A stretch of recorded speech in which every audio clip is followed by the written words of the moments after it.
Representative Van Epps for his 5 minutes of questioning. Thank you, Mr. Chairman, for holding this immensely important hearing and to our witnesses for joining us. Highway safety impacts Americans every day. States like California that refuse to enforce driver's license standards are putting every driver and passenger on the road in danger.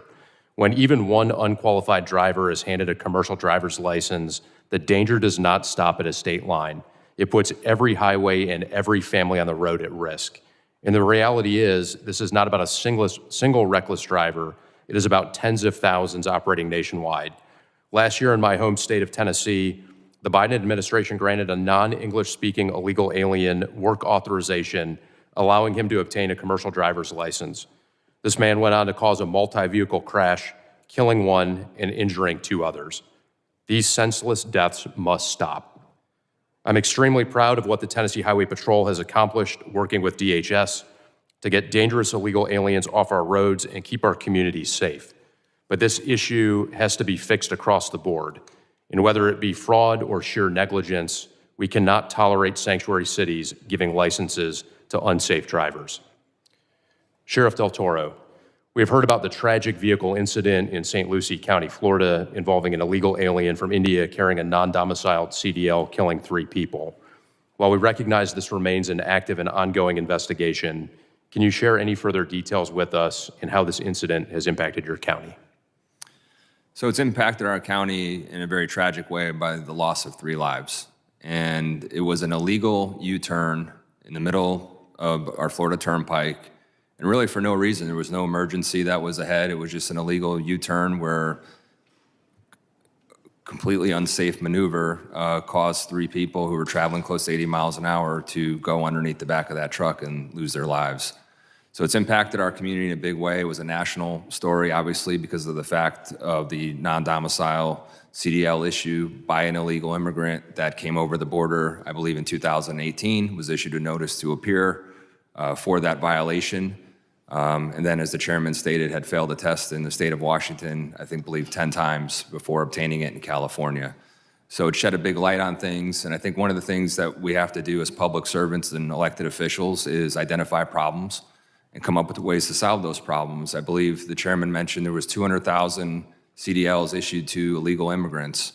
And we all agree that illegal immigrants by the law are not allowed to obtain these non-domiciled CDLs. So what can we do to solve that problem?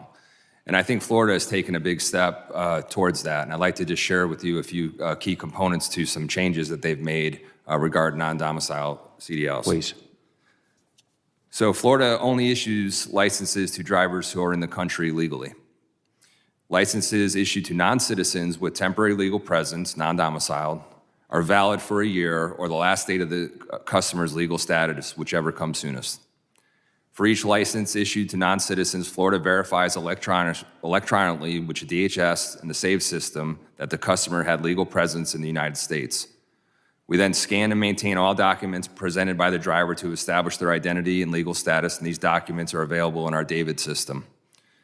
All issuance involving drivers with temporary legal presence, non-domiciled, are conducted in person. If a non-citizen is only allowed to be in the U.S. on a temporary basis, we place the words temporary on the front of that driver's license, and that is due to federal Motor Vehicle Carrier Safety Administration rules updates.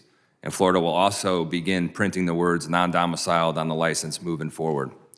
The written CDL knowledge test was previously provided in Spanish and English with prior approval from the FMCSA. However, Florida recently changed its policy that all driver's license testing includes Class E, correct, must be taken in English only.